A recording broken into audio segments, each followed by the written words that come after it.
ಆರೋಗ್ಯದಾಯಕನಾದ ನಮ್ಮ ಕರ್ತನಾದ ಯೇಸು ಕ್ರಿಸ್ತನ ಅತ್ಯಧಿಕವಾದ ಕೃಪೆಯೂ ಸಮಾಧಾನವು ತಮಗೂ ತಮ್ಮ ಕುಟುಂಬದ ಪ್ರೇರೆಲ್ಲರಿಗೆ ಹೆಚ್ಚಾಗುಂಟಾಗಲಿ.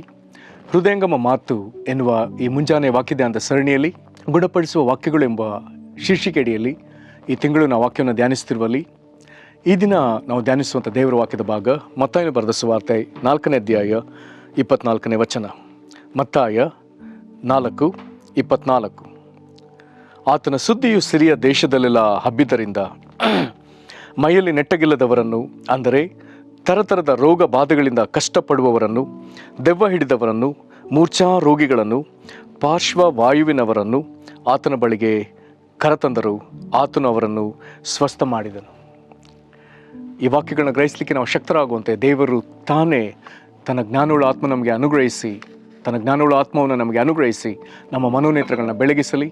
ದೇವರಾತ್ಮನಾದ ಕರ್ತನು ತಾನೇ ಬೋಧಕನಾಗಿರುವಲ್ಲಿ ಆತ ನಮಗೆ ತನ್ನ ವಾಕ್ಯಗಳನ್ನ ವಿಶೇಷವಾಗಿ ಬೋಧಿಸ. ಇಲ್ಲಿ ನಾವು ಓದಿದಂಥ ಈ ದೇವರ ವಾಕ್ಯದ ಭಾಗದಲ್ಲಿ ನೆನೆ ಓದಿದ ವಾಕ್ಯದ ನಂತರ ಇದು ಮುಂದುವರೆದ ಭಾಗ. ಯೇಸುಕ್ರಿಸ್ತನ ಸೇವೆ ಅನೇಕ ಕಡೆ ಈಗ ವ್ಯಾಪಿಸ್ತದೆ. ಸಿರಿಯಾ ದೇಶದ ಆತನ ಆ ಸುದ್ದಿ, ಯೇಸುಕ್ರಿಸ್ತನ ಕುರಿತಾದ ಸೇವೆಯ ಸುದ್ದಿ ಸಿರಿಯಾ ದೇಶದಲ್ಲಿಯೂ, ನಾವು ನಂತರದ 25ನೇ ವಚನಕ್ಕೆ ಬಂದರೆ ಇನ್ನು ಅನೇಕ ಸ್ಥಳ, ಗಲಿಲಾಯ, ದೆಕಪೋಲಿ, ಯೆರೂಸಲೇಮ್, ಯೂದಾಯ, ಹೀಗೆ ವಿಧ ವಿಧ ಸ್ಥಳಗಳಲ್ಲಿ ಯೇಸುವಿನ ಸುದ್ದಿ ಹರಡ್ತದೆ. ಗಲಿಲಾಯ ಭಾಗದಲ್ಲಿ ಇಸ್ರೇಲ್ನ ಗಲಿಲಾಯ ಭಾಗದಲ್ಲಿ ಸೇವೆಯನ್ನು ಆರಂಭಿಸಿದ್ದು, ಆದರೆ ಸುದ್ದಿ ಅನೇಕ ಕಡೆಗೆ ವ್ಯಾಪಿಸ್ತದೆ. ಇಸ್ರೇಲ್ ದೇಶದೆಲ್ಲೆಯಿಂದ ಹೊರಗೂ ವ್ಯಾಪಿಸ್ತದೆ, ಇಸ್ರೇಲ್ ದೇಶದ ಒಳಗೆಲ್ಲ ಅದು ವ್ಯಾಪಿಸ್ತದೆ. ಇಲ್ಲಿ ಬರ್ತದೆ, ಮೈಯಲ್ಲಿ ನೆಟ್ಟಗಿಲ್ಲದ ಜನರು ಮತ್ತು ತರತರವಾದ ರೋಗ ಬಾಧೆಗಳಿಂದ ಕಷ್ಟಪಡುವ ಜನರು, ದೆವ್ವ ಹಿಡಿದವರು, ಮೂರ್ಛ ರೋಗಿಗಳು, ಪಾರ್ಶ್ವವಾಯುವಿನವರು, ಹೀಗೆ ಮನುಷ್ಯರು ಯಾವ ವಿಧದಲ್ಲಿ ಬಾಧೆ ಪಡ್ತಿದ್ದಾರೋ ಅವರೆಲ್ಲರನ್ನ ಯೇಸುಕ್ರಿಸ್ತನ ಬಳಿಗೆ ಜನರು ಕರೆತರುವಂಥ ಪ್ರಯತ್ನ ಪಡ್ತಾರೆ. ನಾವು ಮತ್ತಾಯ, ಮಾರ್ಕ, ಲೂಕ, ಯೋಹಾನ ಈ ಪುಸ್ತಕಗಳಲ್ಲಿ ವಿಧ ವಿಧವಾಗಿ ಓದಬಹುದು.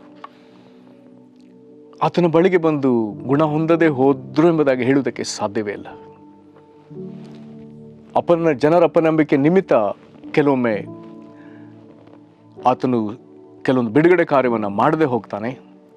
ಅದರ ಹೊರತಾಗಿ ಆತನು ಪ್ರತಿಯೊಬ್ಬರನ್ನ ಗುಣಪಡಿಸ್ತಾನೆ. ಹಾಗಾಗಿ ನನ್ನ ದಿವಸ ನೋಡಿದ್ದೇವೆ, ಎಲ್ಲ ಥರದ ರೋಗ, ಎಲ್ಲ ಥರದ ಬೇನೆಗಳನ್ನ ಆತನು ವಾಸಿ ಮಾಡಿದ. ಕರ್ತನಲ್ಲಿ ಪ್ರೀತಿಯುಳ್ಳ ದೇವ ಜನರೇ, ಎಂದಿಗೂ ದೇವರು ಈ ಕಾರ್ಯಗಳನ್ನ ಮಾಡ್ತಿದ್ದಾನೆ. ಕಾರಣ ಯೇಸುಕ್ರಿಸ್ತನ ಕುರಿತಾಗಿ ಆತನು ನೆನ್ನೆ, ಇವತ್ತು, ಎಂದೆಂದಿಗೂ ಏಕರೀತಿಯಾಗಿರುವ ದೇವರೆಂಬುದಾಗಿ ನಮಗೆ ವಾಕ್ಯ ತಿಳಿಸ್ತದೆ. ಆತನು ಏಕರೀತಿಯಾಗಿದ್ದಾನೆ.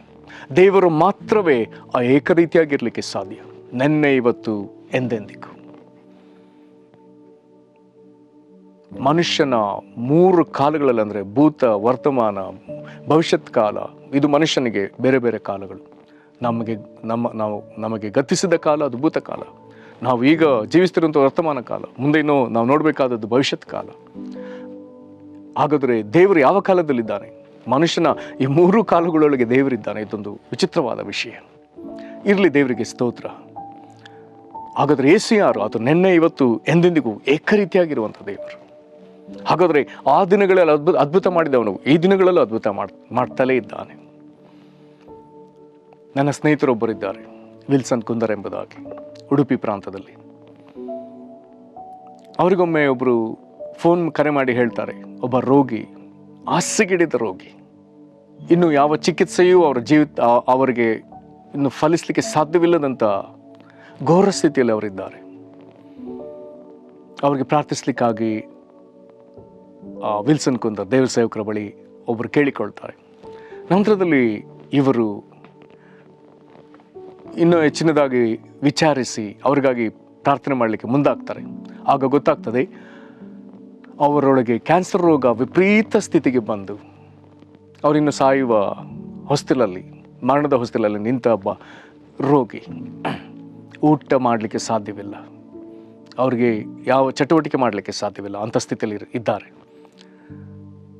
ಈ ದೇವ ಸೇವಕರೊಳಗೆ ಸ್ವಸ್ಥತೆಯನ್ನುಂಟು ಮಾಡುವಂಥ ದೇವರ ಸಾಮರ್ಥ್ಯ, ಆ ಶಕ್ತಿನ ದೇವರವರಿಗೆ ವರವನ್ನು ದೇವರು ಕೊಟ್ಟಿದ್ದಾನೆ. ಮತ್ತು ಇವರೊಳಗೊಂದು ಅದ್ಭುತವಾದ ನಂಬಿಕೆ. ಅವರು ಪ್ರಾರ್ಥಿಸಿ ಅನೇಕರು ವಿಧ ವಿಧ ರೋಗಗಳಿಂದ ಬಿಡುಗಡೆ ಹೊಂದಿದ್ದನ್ನು ಸ್ವತಃ ನಾನು ಕಂಡಿದ್ದೇನೆ ಮತ್ತು ಕೇಳಿದ್ದೇನೆ. ಇವರು ಆ ಸಾಯುವ ಹಂತದಲ್ಲಿರುವಂಥ ಕ್ಯಾನ್ಸರ್ ರೋಗಿಗಾಗಿ ಪ್ರಾರ್ಥಿಸುವಂಥ ಒಂದು ನಂಬಿಕೆಯನ್ನು ತೆಗೆದುಕೊಂಡು ಫೋನನ್ನು ಅವರ ರೋಗಿಗೆ ಕಿವಿಗಿಟ್ಟಾಗ ಇವರು ಅವರಿಗಾಗಿ ಪ್ರಾರ್ಥಿಸ್ತಾರೆ. ಆಶ್ಚರ್ಯ, ದೇವರ ಬಳಿ ಪ್ರಾರ್ಥಿಸಿ ರೋಗಿಗೆ ಗುಣವಾಗುವಂತೆ ಅವರು ದೇವರ ಮುಂದೆ ಬೇಡಿಕೊಳ್ತಾರೆ. ಆಶ್ಚರ್ಯ, ಏನೂ ಸೇವಿಸಲಾರದಂಥ ಸ್ಥಿತಿಲಿದ್ದ ವ್ಯಕ್ತಿ ಅವರು ಆ ದಿನ ಸ್ವಲ್ಪವೇ ದ್ರವ ಆಹಾರಗಳನ್ನ ತಕ್ಕೊಳ್ಳಿಕ್ಕೆ ಆರಂಭಿಸ್ತಾರೆ. ಇನ್ನೂ ಆಶ್ಚರ್ಯ, ಮರುದಿನದಲ್ಲಿ ಎದ್ದು ನಿಲ್ತಾರೆ, ಗುಣ ಹೊಂದ್ತಾರೆ. ಪ್ರಿಯರೇ, ಏಸು ನೆನ್ನೆ ಇವತ್ತು ಎಂದೆಂದಿಗೂ ಏಕರೀತಿಯಾಗಿರುವ ದೇವರು. ಆ ದಿನ ಆತನು ಮೈಯಲ್ಲಿ ನೆಟ್ಟಗಿಲ್ಲದವರನ್ನು, ಥರಥರದ ರೋಗ ಬಾಧೆಗಳಲ್ಲಿರುವವರನ್ನು, ದೆವ್ವ ಹಿಡಿದವರನ್ನ, ಮೂರ್ಛಾ ರೋಗಿಗಳನ್ನ, ಪಾರ್ಶ್ವರೋಗಿಗಳನ್ನ ಆ ದಿನ ಗುಣ ಮಾಡಿದ ದೇವರು ಇಂದಿಗೂ ಆತನ ಅದ್ಭುತಗಳನ್ನ ಮಾಡ್ತಲೇ ಇದ್ದಾನೆ. ಸಮೀಪದಲ್ಲಿ ಒಳ್ಳೆಯ ಸಾಕ್ಷ್ಯನ ಕೇಳಿಸಿಕೊಂಡೆ. ಒಂದು ದಂಪತಿಗಳು ಅವರು ಮದುವೆಯಾಗಿ 16 ವರ್ಷವೂ ಆ ಸಹೋದರಿಯ ಜೀವಿತದಲ್ಲಿ ಒಂದು ದೊಡ್ಡ ಬಾಧೆ, ದೆವ್ವದ ಬಾಧೆ. ಅದೇ ಸ್ಥಿತಿಯಲ್ಲಿ ಸಂಸಾರ ನಡೀತಲೇ ಇದೆ. ಅವರಿಗೆ ಮಕ್ಕಳು ಸಹ ಬೆಳೆದಿದ್ದಾರೆ. 16 ವರ್ಷವೂ ಆ ಕುಟುಂಬದವರು ಎಲ್ಲಿಯಾದರೂ ಬಿಡುಗಡೆ ಸಿಕ್ಕಿತೆಂಬುದಾಗಿ ಸಿಕ್ಕ ಸ್ಥಳಗಳಿಗೆಲ್ಲ ಹೋಗಿದ್ದಾರೆ. ಹೇಗಾದರೂ ಆ ಕುಟುಂಬದ ಆ ಸಹೋದರಿ ಅಂದರೆ ತಾಯಿಗೆ, ಮಕ್ಕಳ ತಾಯಿಗೆ ಇರುವಂಥ ದೆವ್ವದ ಬಾಧೆ ಬಿಟ್ಟು ಹೋಗಬೇಕು. 16 ವರ್ಷ ಹೇಗಾದರೂ ಬಿಡುಗಡೆ ಆಗಬೇಕು, ಆದರೆ ಎಲ್ಲಿಯೂ ಬಿಡುಗಡೆ ಆಗ್ತಾ ಇಲ್ಲ. ಜನ ಹೇಳಿದ ಸ್ಥಳಗಳಿಗೆಲ್ಲ ಪ್ರತಿ ವರ್ಷ ಅಥವಾ ಪ್ರತಿ ತಿಂಗಳು ಹೇಳಿದ್ದೆಡೆಗೆಲ್ಲ ಅವರು ಬೇರೆ ಊರುಗಳಿಗೆಲ್ಲ ಹೋಗಿ ಬಂದಾಯಿತು. ಒಂದು ದಿನ ಅವರಿಗೆ ಯಾರೋ ಹೇಳ್ತಾರೆ, ಎಲ್ಲಿಯಾದರೂ ಹೋಗಿ ಕ್ರೈಸ್ತರು ಪ್ರಾರ್ಥಿಸುವಂಥ ಅಥವಾ ಚರ್ಚಿಗೆ ಕರ್ಕೊಂಡು ಹೋಗಿ ಅಲ್ಲಿ ಪ್ರಾರ್ಥನೆ ಮಾಡಿಸ್ರಿ, ಗುಣವಾಗ್ಬೋದು. ಆಗ ಬೆಳೆದ ಮಕ್ಕಳು ಬೇಡ, ಅಲ್ಲಿ ಹೋದರೆ ಒಂದು ವೇಳೆ ನಮ್ಮ ಪರಿಸ್ಥಿತಿ ಬೇರೆ ರೀತಿ ಆಗ್ಬೋದು ಎಂಬುದಾಗಿ ಹೆದರ್ತಾರೆ. ಆಗ ತಂದೆ ಹೇಳ್ತಾರೆ, ನಾವೀಗಾಗಲೇ ಅನೇಕ ಕಡೆ ಹೋಗಿ ಆಯಿತು, ಅನೇಕ ಪ್ರಯತ್ನ ಪಟ್ಟಾಯಿತು, ಈ ಪ್ರಯತ್ನ ನಾವು ಯಾಕೆ ಪಡಬಾರ್ದು. ಸರ್, ತಂದೆ ಮಾತಿಗೆ ಒಪ್ಪಿ ಅವರು ಮಕ್ಕಳ ಸಹಿತವಾಗಿ ದೆವ್ವಪೀಡಿತರಾದ ತಮ್ಮ ತಾಯಿಯನ್ನು ಅಥವಾ ಆ ಸಹೋದರನ ಹೆಂಡತಿಯನ್ನು ಕರ್ಕೊಂಡು ಹೋಗ್ತಾರೆ. ಭಾನುವಾರದ ಒಂದು ಆರಾಧನೆ.